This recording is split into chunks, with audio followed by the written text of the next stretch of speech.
All right, you guys ready? Ready. Let's get this kicked off. Welcome back to Two Homers and a Realist. We are here in the second of the preseason pods. 21 days. 21 days to go. I'm Steve. I'm Connor. Lucas. Jay. All right, we are at full strength and we're ready to go. So today is the 13th of August. That means 21 days to go. So who is the player on the Sooner Radio crew that's been getting the videos? Who would be a famous number 21? Is there? Can we think of a famous 21? How are we blanking Who was the last 21? Sutton. I guess he probably had some highlights. What was Kewan Jones? Is he 20? 20. He was number 20. Yeah, there were a lot of 20s. Billy Sims, obviously. I've seen a couple 21 videos. One I'm looking at right now. Yeah, is there any? It'll be like 21 yards for this. Brian Hall played Something. defensive back. Oh, yeah, Brian Hall, yeah. For OU from 80 to 84, made one of the bigger plays in OU-Nebraska rivalry. That's cool. Very cool. Well, it's exciting. It's an exciting time of the year. So let's talk about some excitement just briefly. We had some excitement since our last pod. Yep. Excitement would be one way to describe it. Our first off the field, if you will, issue, and it ended in a really ugly way. It was just an ugly situation. Hopefully it's behind us. But Kel Gundy has resigned. There was obviously an incident. Everyone knows about it. We're not going to shed any light on that. We don't have any inside scoop really there, but just an unfortunate situation, an unfortunate turn of events, disappointing on a number of levels. Anybody something to say other than I feel very sorry for Cale. My heart goes out to him, his family. The situation's tough. I really feel like it's a tough blow. Don't know if I agree with the decision and how it was done entirely. I don't have all the information.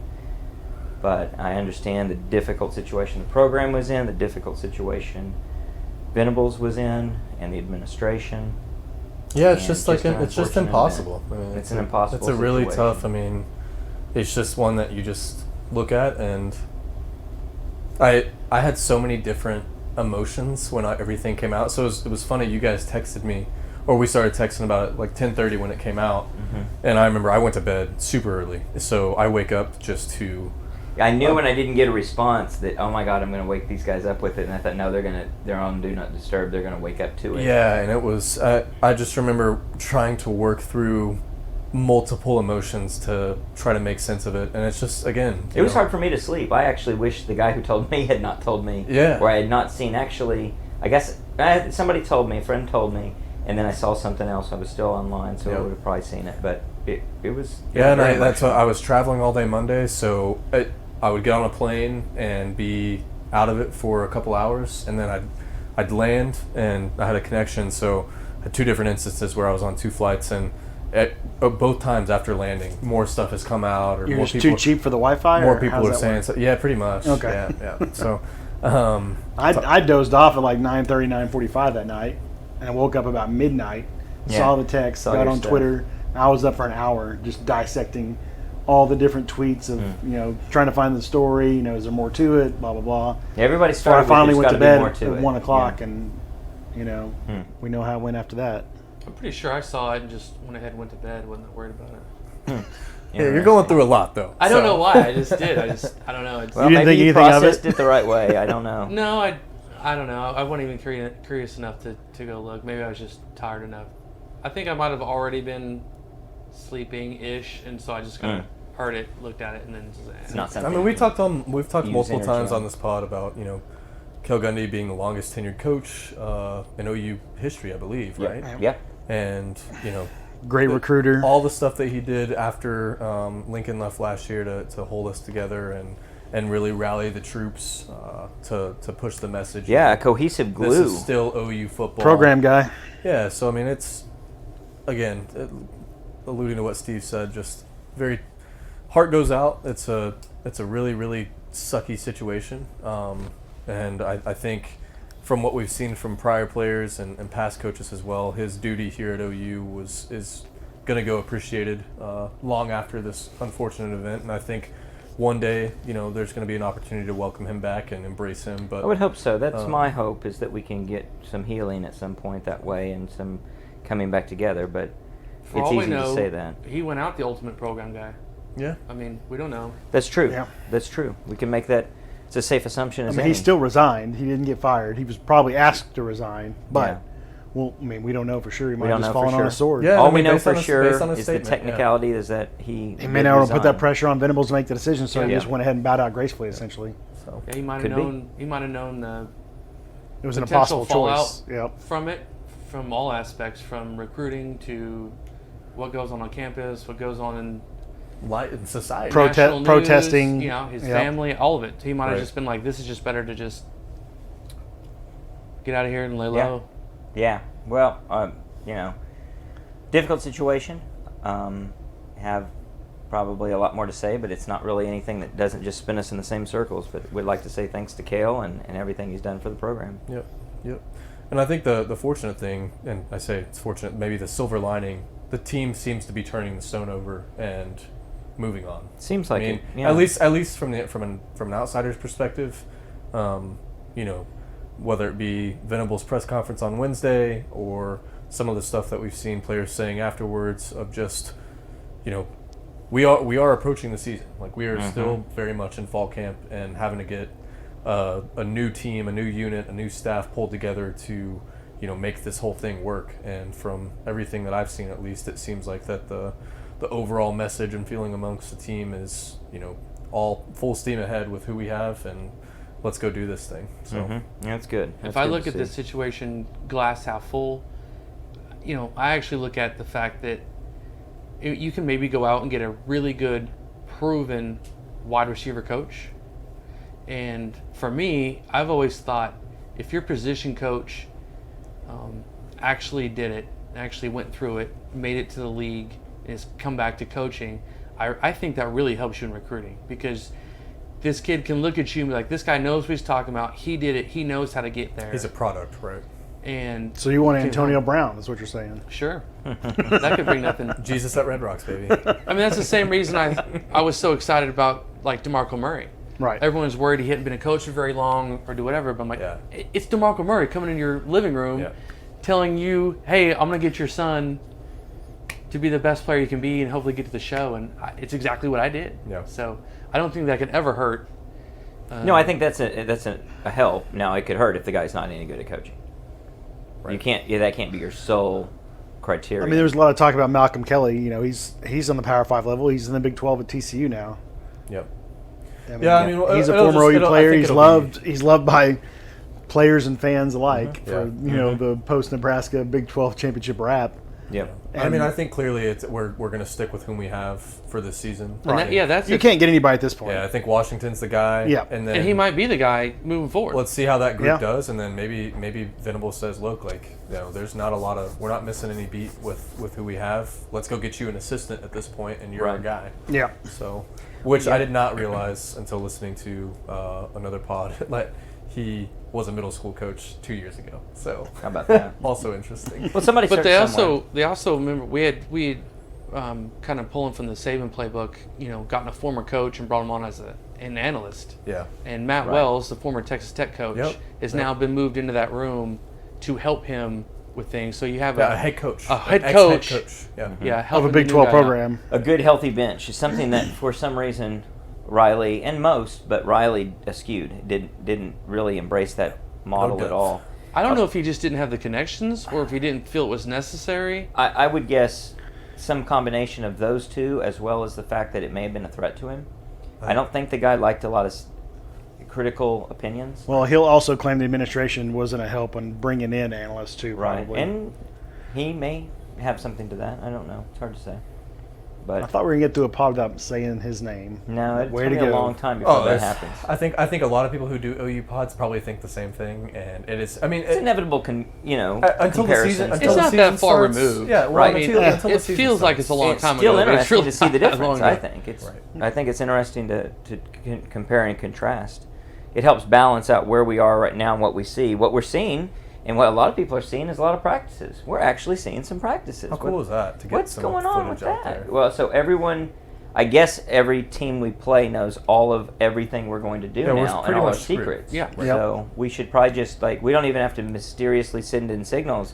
we can just tell them the play we're going to run, and they'll say, "Well, we know." No, we're actually handing out playbooks at the door. Good idea. So good idea. Make sure when they see it in practice, they know exactly what we're doing. Well, I'm excited with this new atmosphere. It's just one thing of so many.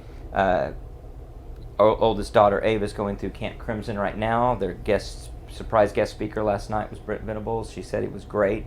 She said he sounded like he had eaten the largest frog in the world in his throat, but that he sounds like he needed to clear his throat. I mean, he's got a microphone in practice. What is he screaming for? yeah, all day long. But she said that he was great. He's a great speaker. The enthusiasm's great. The just part of a big embrace of everything going on, and she could feel and hear the genuineness in everything that he said. Well, and I think how much that's going to help. I mean, something we've complained about, or I've complained about a lot, is, you know, there's been such a lack of connection with the student body between the program and what we were and what we are as students. Right. And it's obvious on Saturdays when you look over in that northeast corner and that place is cleared out by the second quarter. You know, for probably, you know, 4 out of 6 games a year outside of the. I don't know if that'll quote-unquote change big much, ones. honestly. Yeah, I don't think it but will. I'm hoping people are a little bit more engaged, emotionally and a little bit more engaged, bought in what we're doing. And, I mean, if you want to be making close to it student body, you should be posting on Twitter that you have open tryouts for 30 minutes. Right, that's a good idea. For team But you positions. need a lot of people, or and you should coaches, have tryouts and for film, videographers and Yeah. equipment managers and stuff like that. That's what they're doing at USC. So, but no, fortunately, we're in a pretty good shape, and we don't have to have any of that. Yeah, we'll see. I mean, I think it's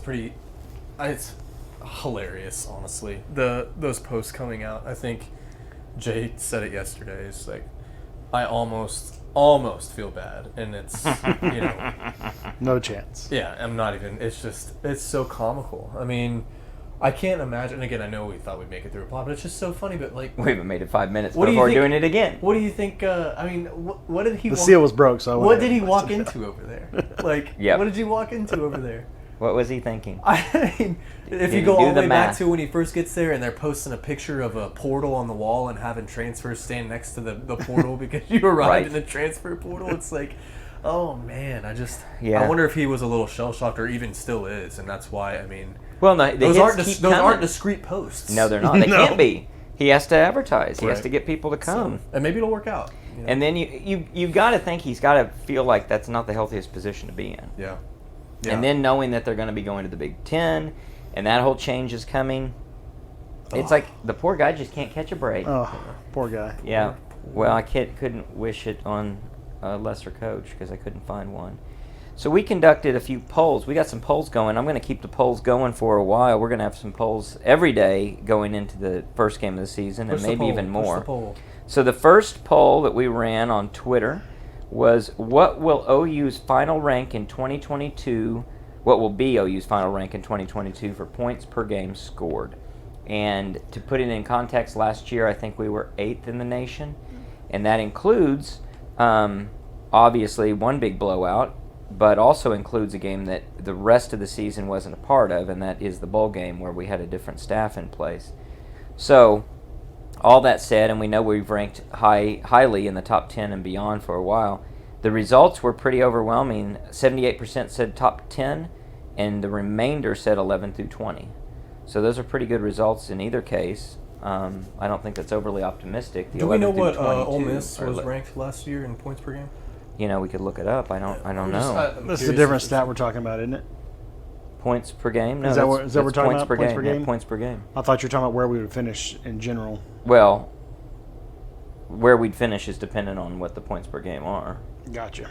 So I thought we would. I think we're going to be in the top 10. I don't think that actually will be too difficult to achieve. Part of it is the league that we play in, and we don't have a big challenge there defensively for the most part. I don't think we, if anything, on average, I would guess the league is a little softer on defense than they were last year. I think the two top defenses are probably not as good Baylor as they and were. Oklahoma State are a little depleted. And Texas probably maybe better at defense. I don't know.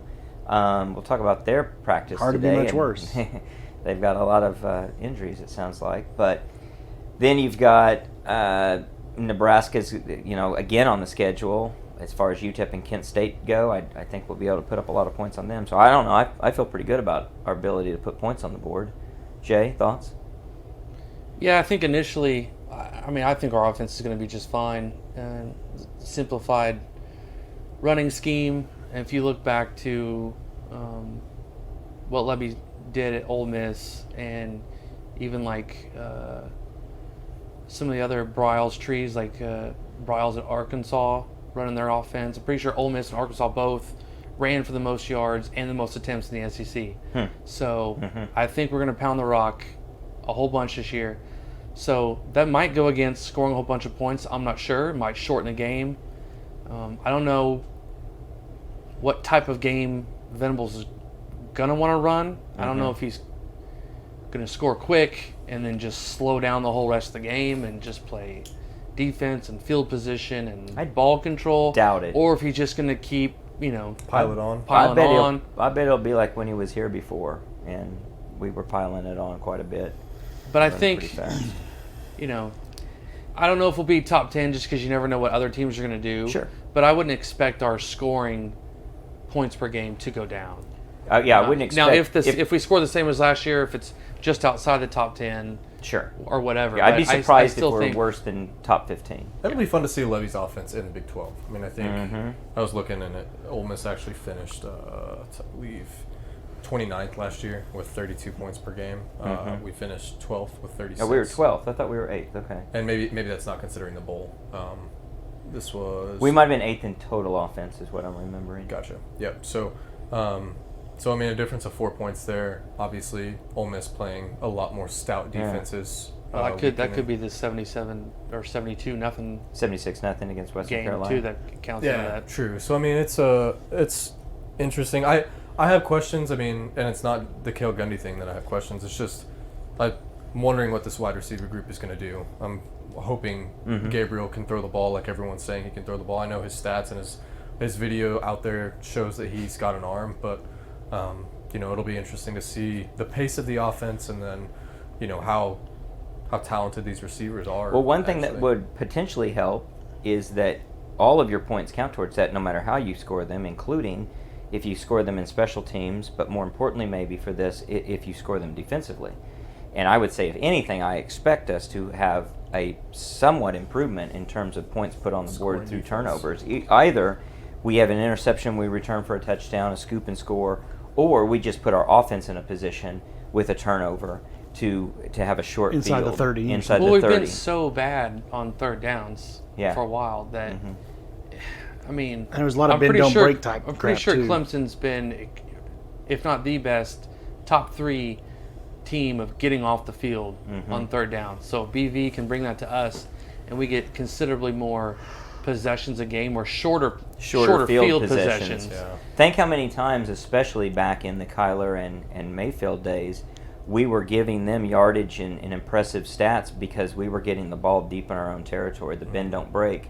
We ended up getting the ball back and having 70, 80-yard drives. We just took it for granted that we were going to be able to do that. Yeah, Luke. I mean, like Lucas and you just said as well, the bend don't break. Like, it's so crazy how often we get to those third downs and say, man, if it's anything inside 3rd and 5, I'm thinking it's going to be a first down for the other team. Yeah, you almost felt better between 3rd and 5 and 3rd and 10 because below 5 it was a given, and over Past 10 it was a given. Yeah, something's going to break down in coverage, and we're not. I mean, if you remember last season, even starting with Tulane, teams would have 4th and 2, and they would get it every time. Oh, we knew every time.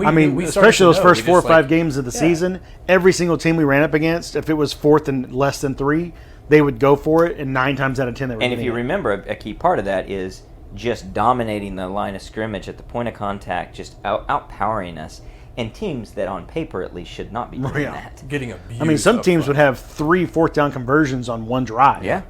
And that turns into a 6-minute drive when your offense is never on the field. A couple? I think Kansas went for 4th constantly. Kansas said if we get anywhere past our own 40, we are going for it every Which single is time. actually a very good position to be. It's a good strategy because you're Kansas, and you need volatility, and you're not going to win that game straight up just going at somebody. I mean, they know they're going to have to beat Texas, but it's a different step to get ahead. But against a real football team. Yeah. And they did. They took advantage of that.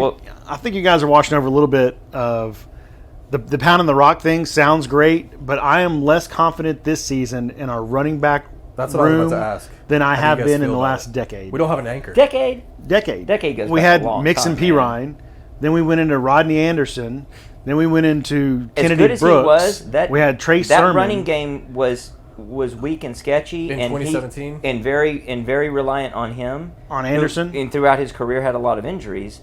So I mean, I we would missed say the first 2 years. But I would after say that, the he was last fine. 2 years we had sketch coming into the season. Very suspicious. How good are we going to be at running back? In 2020, you don't have Brooks, who's sitting out, and we didn't know a lot of these cats. And then last year it was And when Brooks was wasn't the when LSU Ramondre kid a Steve- running back Trey who Bradford, left? yeah. Yeah, I mean, when once you got Ramondre Ramondre, Stevenson came back, yeah, right, our running game only got better because he was breaking tackles in the backfield. right. the season before that we had Brooks and Sermon. I'm not worried that about was a it. good comp. I don't feel like we have. I think Gray is fine as a scat back. You gotta I hope don't think Marcus he's a Major between the is your tackles power guy. I hope he proves me wrong. Yeah. I think Marcus Major, if he can stay healthy, will be And in class. solid. I mean, but is he going to be Brendan Clay? I mean, Oh, he's gonna be better. Oh, he's bigger than that, Brent and he's Clay. going to be better. I don't know that he is. But I mean, I still This go this back- is the most concerned I've been with the running back room in a decade. If you go back to 2017, we didn't find a run game until like the Kansas State game that year, which was mid-season. If you go back and look at like Abdul Adams was our starting running back for the first half of that season. And he was- Longest run from scrimmage 99 in yards. Sooner yeah, history. and that's about the highlight reel kinda like of his Kobe OU. Bryant. I don't think Impersonation. I don't think he was bad. I think they didn't put him in the right position Wow. to succeed. We also had Trey Sermon in Yeah, I would 2017, agree and with Lincoln Riley refused to give him run. Yeah. In Other than big second games. half. Second half, and to close, and by far he and Anderson were the guys. Yeah. So I mean, I just gotta- don't. I don't see the talent, and maybe Sawchuk's the guy. Who's, I agree, who's the other there's- Oh, well, freshman? Barnes is Barnes is supposed to be- the thing about that room pretty- now though is we have depth with guys who can I would hopefully produce. Except running back's also a weird position where it's like, all right, you have depth, but if the guy's hot, hopefully you're just going to go back to the guy. Yeah. I would agree. And It's a balance. so I agree.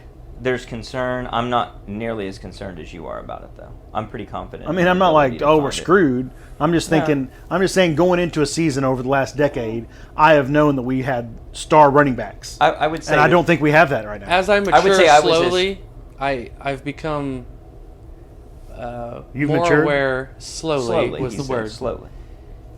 Man, I don't think it matters who you have. All those players, all these I D1 agree. players are good. If the O line is blocking and moving people like it's supposed to, it doesn't matter. Right. It does not matter. Right. I don't know. I agree with that up until a point, and I then mean, look back Ramondre at- proved differently. I look back at that. And I Well, they look weren't back at- blocking. But how good would Ramondre have been with blocking? In That's his the Right. thing. He had no blocking, Right. and he did something with it. So if you're talking about that, if our O line sucks, then yes, I don't think we have the talent at running back to overcome a crappy offensive Because line. then you need Mixon, Ramondre, Peterson, even Brooks. Right. Even Brooks. Even Brooks. But if the line is improved and is blocking an easier scheme or a more effective scheme, and it just lets a running back do what they do, there's plenty of talent in the room to do And there's that. people saying the offensive line's the best unit on the team as of right now. Every guy we've mentioned is playing in the NFL currently, though, outside of Abdul Adams. Is Eric Gray an Brendan Clay. NFL guy? I don't know that he is. Well, I don't know if you need, but the point I think that Jay's making is you don't need an NFL I don't think. guy. Yeah, I don't think you need I that. think you if can have look a, at- if you have an NFL offensive line, you don't need an NFL running back. I think you can look at Eric Gray as a blank slate. I don't think you look at Eric Gray from Yeah, what he did last year. All we know is last year, and last year is a And- very confusing muddle. It is, and I think I'm on both sides, but I also tend with Lucas. It's not that I have doubt. I think we're going to find a groove with a running back and within that room, because I think there is a lot of talent in that room, and I trust Levy and Murray to put talent on the field. I don't know what it's going to look like. Like, I don't know. Yeah, I'm not Yeah. saying I'm super concerned. I'm Right. just saying There's a I have question less mark. doubt than I ever have Well, going you into started a with season. saying Yeah. we're overlooking, and you're probably right. We're overlooking that is not a certainty. It's not a because strong. It's not yeah, like it's we not our have- strongest There's not a position group. proven guy there Right. right now. If you had Mixon and P. Ryan, then you don't even have to think about it. Which Right. it's also very, 2017-esque. We didn't have a proven guy in 2017. Yeah. You had Adams, you had Anderson, and you had Sermon. Mm-hmm. And Sermon was a freshman. Anderson was hurt his whole career up until that point. Adams didn't produce. I don't know what Adams was up until then. I think he fumbled and He Lincoln fumbled never a couple played him times. again. He fumbled against Ohio State, and And then he went to Syracuse, and I don't think he really ever did anything there either. he had a couple of pretty awesome games. Did Actually. we Yeah, I lost thought he somebody had to some Utah, pretty big too. ones. Who went to Utah? Sutton. Yeah, Sutton went to Utah. wasn't Sutton. You're Sutton. thinking of no. We had another running back that went to Utah. Yeah. The one that came with Buki. Yeah. Good friends with Buki. It starts with an S, I thought. It starts with a letter of the alphabet, I think. Something like that. And that's So as you're looking that up, we'll move on because we've been talking. I'm TJ Pledger. TJ Pledger, yeah. yes. I remember people were all geeked up about TJ Pledger. One guy in particular sitting over here to my left, he was like, "Oh, TJ Pledger's amazing. We're going to be awesome this year," and he never did squat. He So, carried us in the 2020 Texas game, though. so what you're really saying is, in those years that you had more confidence than you have this year, you also were completely mistaken to believe people like Pledger were someone that you could believe in, even though he's produced really well at Utah. Has Interesting he how produced you just super well at Utah? even though you I don't know that he has. Interesting that you just He's pretty contradicted good at yourself. Utah. He's okay. But regardless if he's good at Utah, you just said that he sucked, and you were apparently more confident that year than you No, should the have guy to been. my left was super confident about him. But you were more confident that year than you were this year. Yeah, but he was the number 2 guy Okay. when he was here, He was the number 1 guy until Ramondre came back in 2020. That's true. which is sad. Which was Again, the scary. offensive line has progressively Don't gone do downhill. weed, people. Yeah, so, yeah, and I don't think we talked about Don't get that caught since doing the- weed. Yeah, don't people. get caught doing weed. Since the last pod I think that was an interesting quote to come out from Andrew Rame saying only one offensive lineman last year could bench like 345 or something like that, and now Yeah, they're- good. I'm now glad they, I was going to bring that up. they all benched that, and then they're still going up from that number. So I mean, if that doesn't give you just any sort of inkling of confidence about what we're gonna have up front, I'm hoping it's back to the days of Cody Ford and Ben Powers. I It's do- legitimately embarrassing. I do understand that the bench press is a very overrated exercise that doesn't really translate into stuff extremely directly. Regardless, that is such a small, low threshold. To not be able to achieve that, except for 2 guys, Yeah. that doesn't even make sense. Yeah. They should be able to With do that size? That's with their that body size. weight. They That's should be their able to body do weight. it. That's like if I couldn't do 150 or 175, and you know what I can do. You saw me on the press earlier. It's I a was lot. I mean, when you're 225. too busy running down the field pushing a sled, doing bunny hops, right, and then Apparently, doing Tybo and putting it on Instagram, I mean, then you actually have time to lift weights. we come back to these guys, both offensive line, defensive line, other positions. How frustrated and disappointed do they have to be with the way the lot they were given in life that this staff in the past few years has to have held them back from what they could have been. Think how much money they lost. Think how because much a lot money of they those lost. dudes, a lot of those dudes are in the league right now. Jay was ready to fire Biedenbow during the season last year, and it turns out that the offensive coordinator and a head coach We went wasn't letting Biedenbow Well, we do his talked job. about though. We We, went didn't know if it full was the chicken or the egg. circle Like, on that. Is Yeah. Beanbo not You raised the allowed concern to in do? the off season, I think, or in the summer. We all told you were stupid. By the middle of last season, we were all on the same page, and then we come around to understand what the real situation is. Yep. And you did. You're right. We did point out. We all agreed that we don't know if it's him or if it's everything else or some other things else like strength and conditioning, like the offensive strategies. But how interesting it is you pass judgment one direction, or you start to question things in one direction, and you're glad you didn't pass judgment because it turns out it's directly the opposite. One thing I'm most hopeful for, strength and conditioning wise, is even the players that have already left, like this year or the year before, like Stevenson. There was an article for Ramondre in New England talking about, I don't know what it was that you guys were doing workouts wise, but you're not in NFL strength shape, right? You're not in shape for the NFL. So hopefully that whole business is gone. Because But what's funny is like that'll be, I'm sorry, but like that'll be, I think that shows so much of how Lincoln Riley just has this inner circle that he's like, these are my dudes, and I'm not gonna listen to anybody because I know Benny Wiley's not gonna question me. I know Simmons isn't gonna question me, or Roy Manning. So you guys come along, but man, if those guys have to go find a job after this, Absolutely. holy cow, It's not going to work out well. Well, it also seems like I don't know that certain skill positions were necessarily deficient in the way Benny Wiley did his stuff. So maybe receivers and DBs excelled in those areas and were just fine with his style of workouts, but he didn't change it much for the line of scrimmage, O-line, guys. D-line, different things like that. So you have linemen doing 100-yard sprints, which that's fine if that happens every now and again, but apparently they weren't pushing sleds. They weren't doing the hard, the heavy lifting. The heavy lifting in the trenches style of Well, workouts everybody that- I expect, and we've seen so many glimpses on these pictures that get released in these videos. Oh my gosh. Our level of strength is just going to be at an appreciable material difference. And you really shouldn't ever see that. Because no matter what program you look at, what theory you're using in terms of strength and conditioning, it should never be, especially at this level of football, at this level of a team, it should never be where you could add that much to it.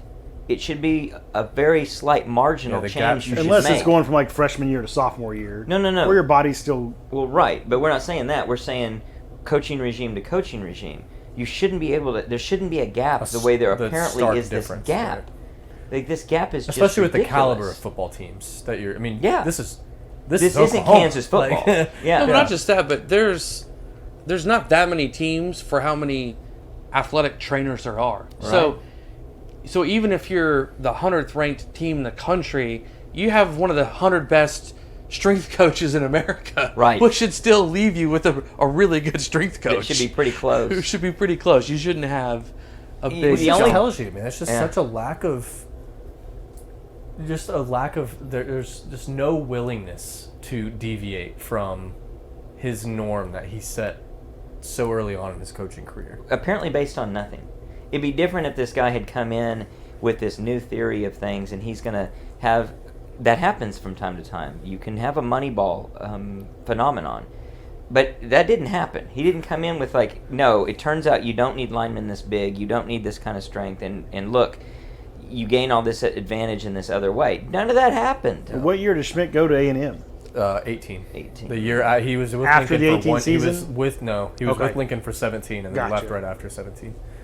So Pretty telling. And you look And at the that team is fall off just- on offensive line. Yep. Well, let's transition a little bit to the next poll and talk about defense. Very similarly, what will OU's final rank in 2020 be for points per game allowed? This is a little different. I think this poll got misread by people who voted, including myself. Well, I voted we'd be in the top 10. Only 50% did. 20% said 11 through 20. 25% said 21 through 40, and 5% said 40 plus. In my opinion, I don't understand why people don't think we're going to see a lot of improvement here. I know we weren't very good in this category last year, and you could look it up. I don't remember for sure, but I think we were in like the 70th. Is this points allowed per game? Yeah, points allowed per I'm game. pretty sure I went in that 21 to 40 range. That's a reasonable number. I just think we're going to see a lot more improvement than that. I think the defense is going to see some stellar improvement. I worry that the offense might slip, but I see the defense having a lot of room for improvement. I think the offense of the Big 12 suck too, which will Yeah. help. But I still think there's some. I remember when Brent was here the first time, and then we did have people complaining openly after they left that his defense was difficult to understand for the second level. So linebackers and some corners. You know, that was a big thing when Mike came in. We were all excited because they were going to dumb down the defense because we've got a bunch of kids that it's easier to teach them a couple things instead of this whole complex defense. And so we were all What's the excited about narrative? that. But the problem, But now you're coming in one season and you're expecting all these guys that have not had great coaching, in my opinion, the last 3 or 4 years to all of a sudden grasp all the concepts right away. I know they've had it from January until now, but that's still over the course of their playing careers, high school to So that's a college. legitimate concern, is that they can't move too fast, yeah. or these guys just That's aren't why I capable. don't think I voted 21 to 40 as well, because I think we will be improved. But I think the defenses or the offenses of the Big 12 aren't that good. But I still think there's going to be quote unquote growing pains, Right. just because having to take all that new information and implement a new scheme isn't as easy as we can think it is. I think what's so great is you're implementing that with such a young group, which I agree. I'm fully expecting of these growing pains this year. I think there's going to be some some points where we just kind of look at each other like, man, like so and so got He's in burned the right because spot. he's in the wrong spot. Yeah. And like that's and it'll be tough. But man, if you're implementing this with these, sophomores and freshmen and even some juniors who will probably stay next year, the future's bright for sure. The only thing that goes against your argument is this was Brent's first real job back in the 2000s. So when he leaves, we can have that narrative. I'm like, oh, good, it's going to get dumbed down. It's too hard for our guys. But I don't think when he went over to Clemson, all the fans over there were like, oh, no, here he comes with this complicated defense. Oh, no, we're all of a sudden we're one of the top defenses in the country the whole time he's been there. And there's probably not. I don't think a our big team's going to have that hard recruiting time gap between picking Clemson and it. OU at that time. I don't think they were looking for, astrophysicists to be in the defensive secondary. So I went don't know. 21-40. He may have learned things though too. because the other side of the ball. He may have changed. You went 21-40.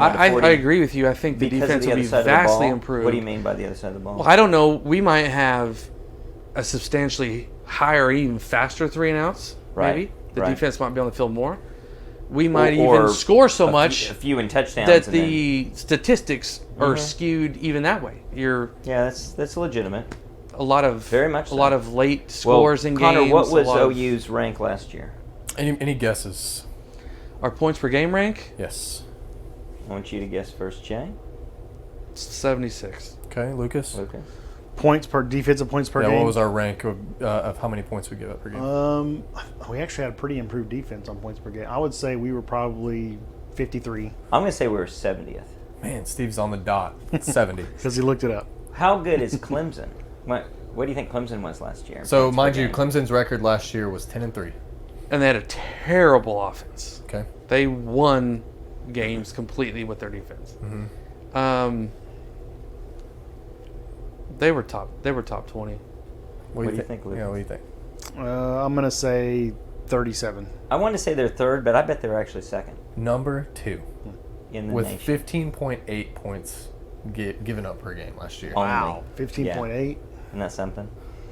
Now, all that said, And that is with legitimately an offense that was putrid. couldn't help- I mean, could not- they could not could help not them do score. anything. They could could not not help score. They them. only lost to Georgia because And Georgia only got a pick 13-3. six. That's right.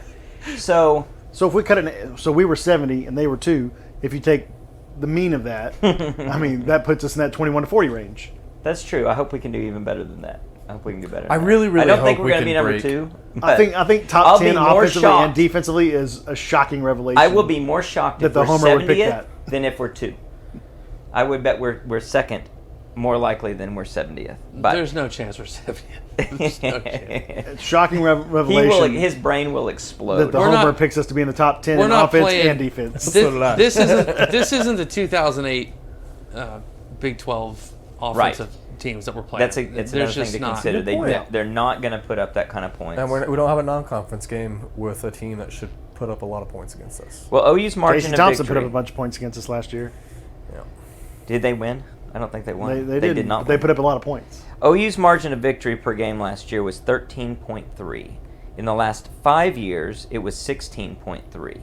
What do you think it'll be in 2022? That's the latest poll. We got it going right now. Vote, vote, vote.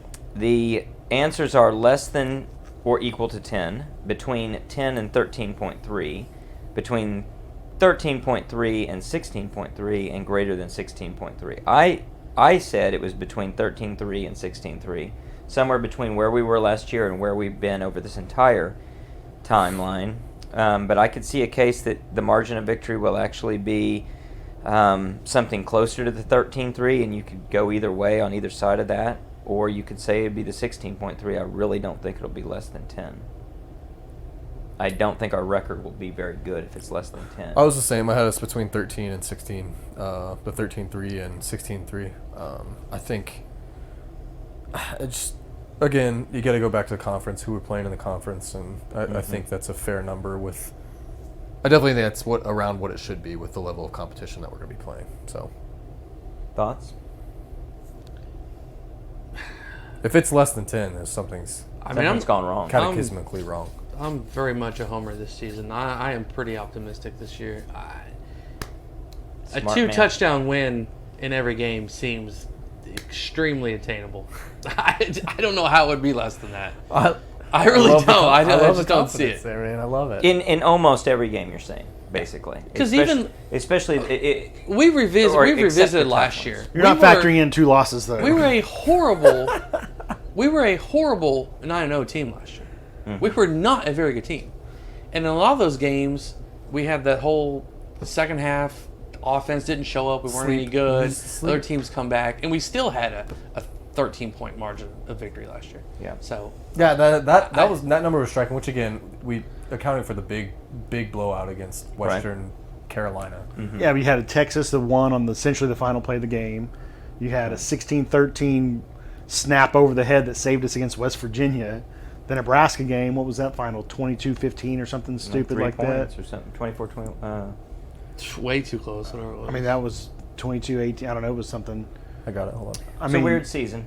And then you had 2 losses, so that obviously 2 losses affects your margin. Your margin of victory. Yeah. Well, I don't get to vote on that one because you don't do math. I don't do math. I just don't see. We've talked about how inept and discombobulated the offense was last year. I don't see a way that our offense is worse than it was last year, and I definitely think our defense is better than it was last year. So, I mean, the optimism for me is again, we've already said it 5 times now. The schedule is just not a daunting schedule. We should have a fairly easy run through our Well, league. we should have a great chance of winning even our close games. There's not anybody on the schedule that you say, like Texas faces Alabama, we don't have that type of a matchup this year. Now, Nebraska could be a better team than they've been. They could be a surprise. It would be a shock if they are in Ohio State. So we don't face anybody adversity-wise that way. Yeah, and that game's going to be played a lot off the field with the players getting up for that game, the environment around. I think if that game again, if OU goes in and scores 2 touchdowns early on to go up by Could shut it 14, down it's fast. pretty. That's what It Nebraska thought in 2000. It probably helps that we True. they were running into a golden dynasty team. 14-0. It probably helps that we had these close games last year. That we played Nebraska close. So Brent has all this great fodder that can pull off the shelf and say, "Look, Nebraska almost beat you. West Virginia almost beat you. These things happen. Tulane almost beat you. Almost beat you again and again. You had close games. You shouldn't." Giving them every reason not to take things for granted, not to show up in a way that and I'll relate this to something else. I don't think we're going to show up in a game where we're a 21-point favorite or more and not just finish that game from the start. Yeah. To be shocked if we ever run into the Lincoln Riley phenomenon of all of a sudden you're getting beat by a team that you're 21, 24-point favorite Right. against. If you don't count the bowl game last year, we only had 3 games that we won by double digits last year, including the Western Carolina game. We beat Western Carolina badly, beat Texas Tech, and then beat TCU as well. Yeah, TCU. The odds makers have 6 teams this season that are favored in every game, and we're one of the 6. Yep. Yeah, that's Along with Air Force for some reason. It's one of the 6. really Bama, Georgia, OU, Air Force, the other Ohio 2 State. I can't Ohio think Probably State, Ohio State. Clemson, Ohio State. probably Clemson. Yeah, it might have been Clemson. So that was an odd stat. Clemson's schedule actually this year is a layup. I mean, I think their big non-con game is Georgia Tech. Wow. No, that's not a non-conference. South Carolina. That's not. Yeah, it's South Carolina. Yeah, it's would because be Georgia the Tech's not a non-conference. And that's South game, Carolina. sorry. Now, we don't know. I mean, they may be much improved under the new leadership. I hope they are. Hope their quarterback has a really good year. But Great tight end, too. and tight end too. With some of the polls that we'll be running later will be related to how good some of these other teams will do. Real brief update, Jay. What did they say about Texas today? They had a big scrimmage. Did they do well? They fare well? Come out of that looking good? It doesn't sound like it. Did- Sounds like the offensive line is leaking like a sieve, and quarterbacks are getting murdered, which I'm all for. And a lot of They guys can't touch walking them. off injured, huh? And it doesn't seem to matter what combination of offensive line they put out there, whether it's the 10 guys that they bought to commit last year or the guys they already had on campus. So that's good news. They're just busy spending that money. What does $25,000 a year buy you, or whatever the number is? That's awesome. Quinn Ewers is out there spending his millions. Especially if, just not just from reading from today's scrimmage, but just other stuff off of Orange Bloods and different things. Because you're a sicko. I think the fans they've almost come to the conclusion that, you know what, screw it. Let's just ride with the young guys, and just this year is just going to be what it is. So if that's what Texas has to do, I cannot be more excited for a team. I have not seen Texas fans or heard Texas fans in that mindset. I mean, if we just got to suffer with a 7-5 this year, next year we'll win it all. No, they think as long as we beat Kansas. Okay, let me go to Lawrence this year. Well, it's been like 1,300 days since they've beaten Kansas. Okay, let me rephrase this.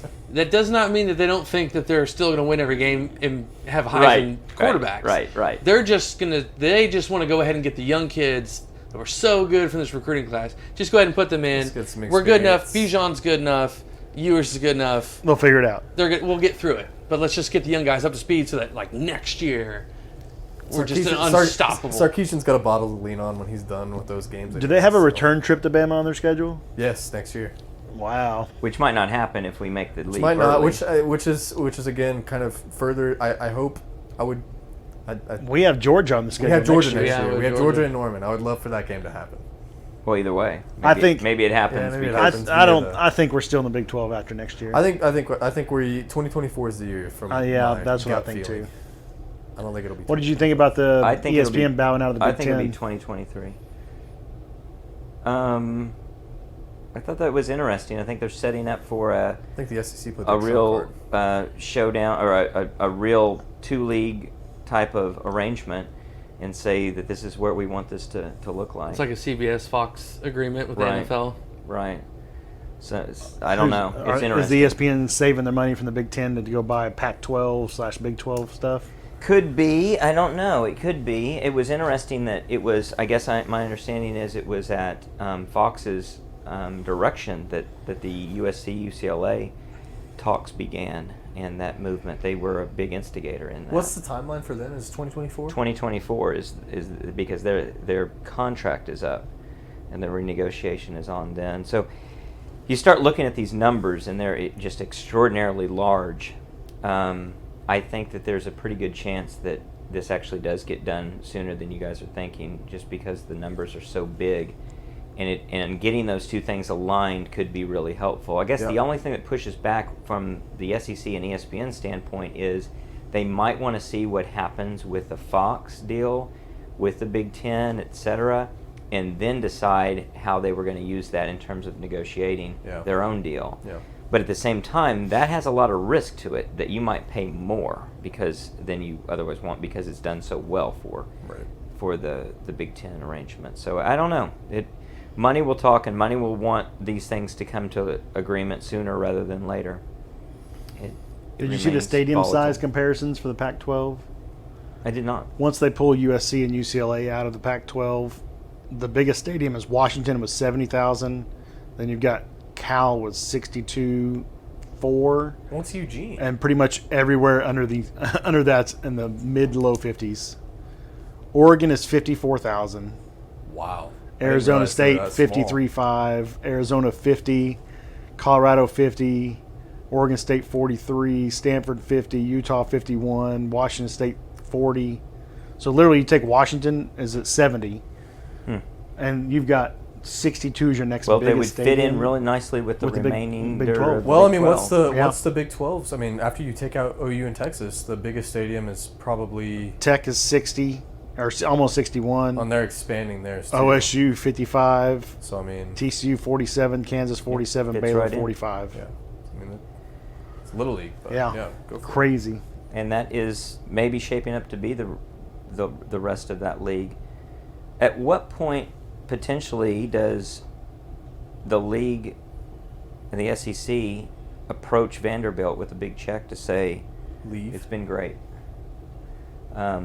Or maybe they play a necessary role there. It's just, it depends on how much we do evolve into two super conferences and leave these others behind. Maybe even just create our own elite league of the SEC and the Big Ten, whatever name it's going to be, of two 20-team conferences or something.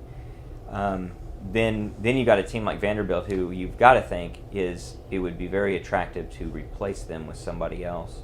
Could be a win-win situation, even though it would take a big check to get them out, obviously. That was part of my thought with ESPN not pursuing the rest of the Big Ten contract, is if they just save that money, they can use that for the buyout of the OU Texas early if they want to. Mm-hmm. And they can dissolve the Longhorn Network and use that money to buy out Texas. Roll it in really quickly. So that would get us out I think the combination a year of early. That and the league itself, the Big 12, realizing they've got to get off of high center and position themselves for the coming world, or they get left behind. Yeah, there's incentive to make it happen faster. And they're adding 14 on all parts, from all parties. How much logistics? Every single party. Where did I don't know what word weirdness is it going to be to have OU and Texas play 1 year with 4 brand new teams coming in? You can't negotiate a contract and have to logistically figure out all those schedules in all sports. Right. Yeah. You either aren't negotiating a contract very well, or you're starting over, figuring all that stuff out again. Yeah, or you're having to really argue with someone who can always come back from the other side of the table and say, look, all of your numbers are based on teams that aren't going to be in your league any longer. We're not paying for that. And you're really at a disadvantage there. You'd rather probably cut clean, add more teams, and have a stronger overall product. It's just a weird gamble. And you got teams like, every team's diehard fans wants them to be that way, but Texas Tech seems to have a true core with money, Baylor a true core with money that want those teams to stay at the high level of football. At some point, you've got to worry about defection on their part, too, that they look at the league as something that's defunct, and they want to jump ship. Yeah. And they look at the other teams in the league, namely Kansas, but really you can pick on Iowa State, you could pick potentially on Oklahoma State, and say you guys just aren't serious about it. Their biggest benefactor passed away, and so they're in a different world than they were in 2011. Well, that's interesting. I think we're going to be wrapping up in just a second. I wanted to have you guys chime in on the commitment tonight. Recruiting has been amazingly great. It just continues to roll. And who is the potential commit tonight? 4-star kid, Jacoby Johnson out of Mustang, Oklahoma. 6'3", 175, 180. So an offensive lineman. Yeah. On the West Coast. Pretty sure he's going to be a corner, safety, nickel, something like that. Yeah, he's sounds split strong. right now in high school, right, between wide receiver and corner, but is seen more as a DB long-term for OU. His top 5, OU, OSU, Michigan, Alabama, and Stanford. And the only other worry, I think, was possibly Michigan with a late pull, but there didn't seem to be a big concern. Sounds like he's got brains if he can get into Michigan and Stanford. Yeah. Not so much and Oklahoma State. Alabama and Michigan are legit offers, not just one of the names that a kid puts on the table. Alabama would take this kid. So that's awesome. Well, hopefully we get him. Yet another defender that we're just tremendous head-to-head with the big boys defensively. That's very cool. And we had a scrimmage today. Are they rolling out notes today on those? They are rolling out some notes. Cool. Anything interesting, just quickly before you wrap up?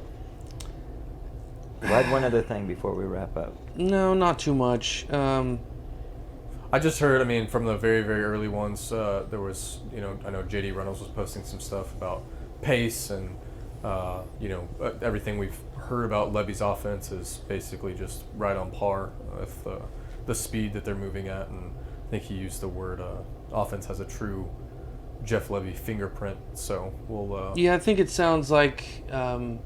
when the offense is clicking at its high-speed rate, it's kind of hard to stop with those old Baylor teams that would just go down the field and Next it was thing so you know, quick, snap to snap, and it's just 15 15 yards, 15 yards, 15 yards, 15 yards. You're like, holy crap, what's going on? That style I always admired for that because it was so threatening coming at you. But defensively, it's always one of those deals.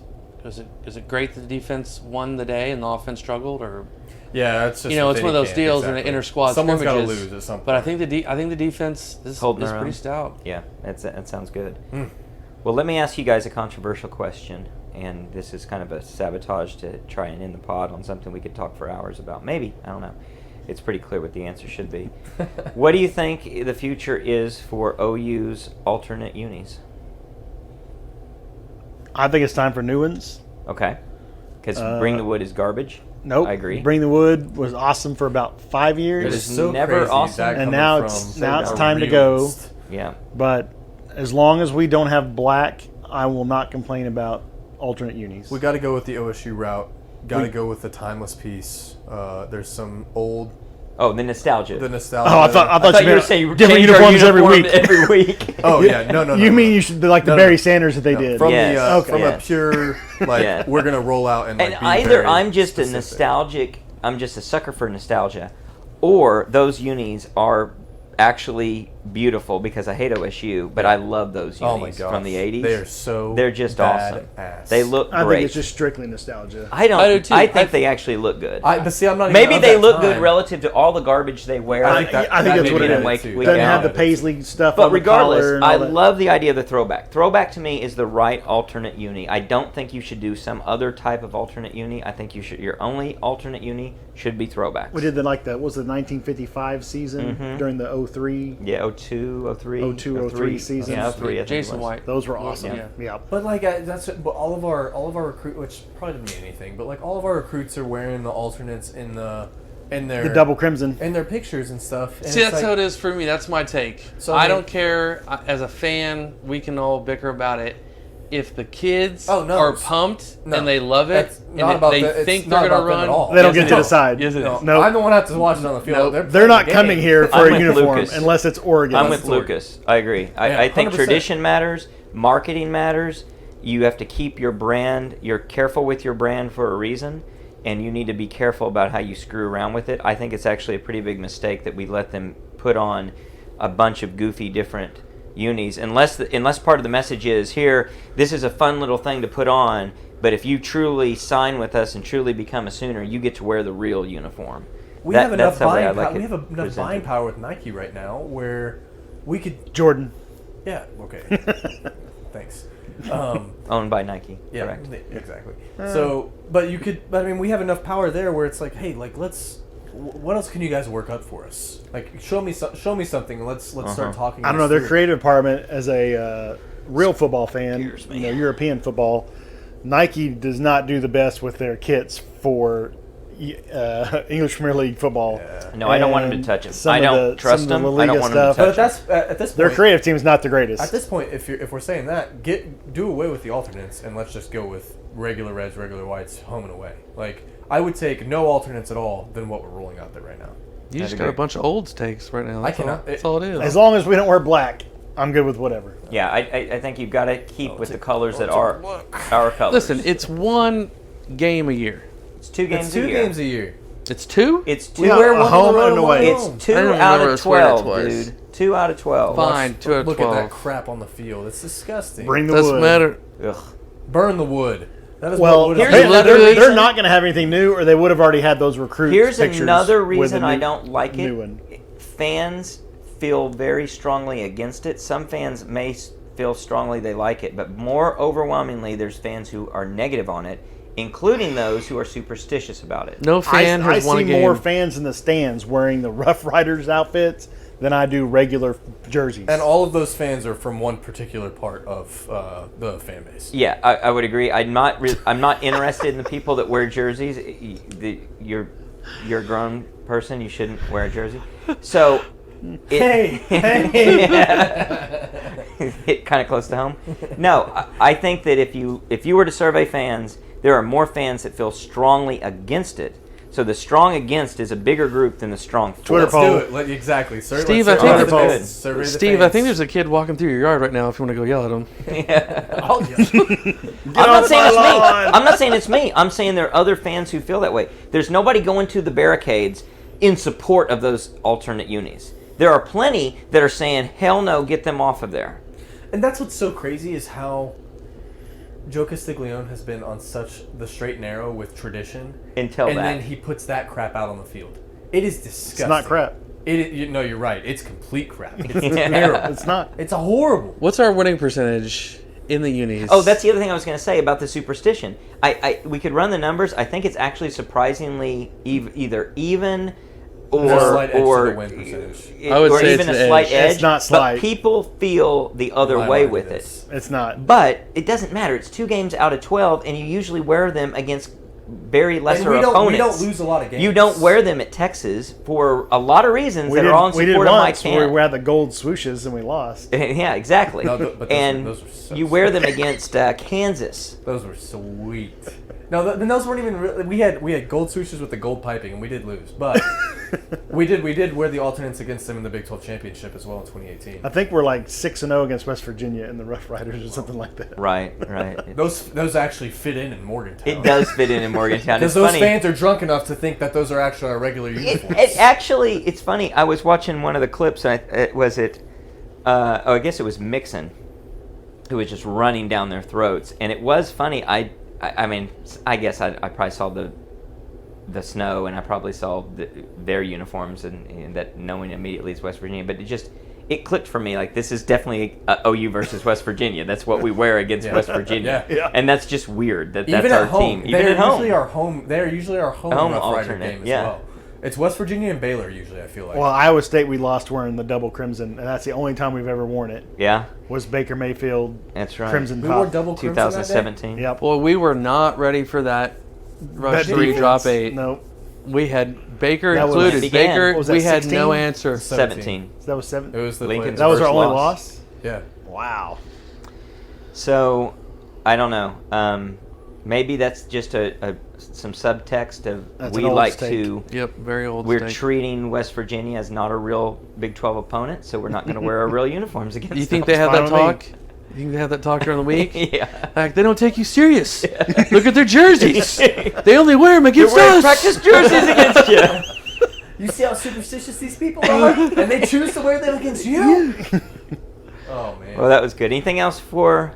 I think that's it. 21 Pod. days. I am so Getting excited. We're gonna come back with some Big 12 predictions. We're gonna come back with some picks. OU picks, some pick game week picks. We're gonna have a lot ahead for us. A lot of controversial takes. stuff. Vote on the Twitter polls. That's right. But until next time. Boomer Boomer Sooners. Sooner. Sooner.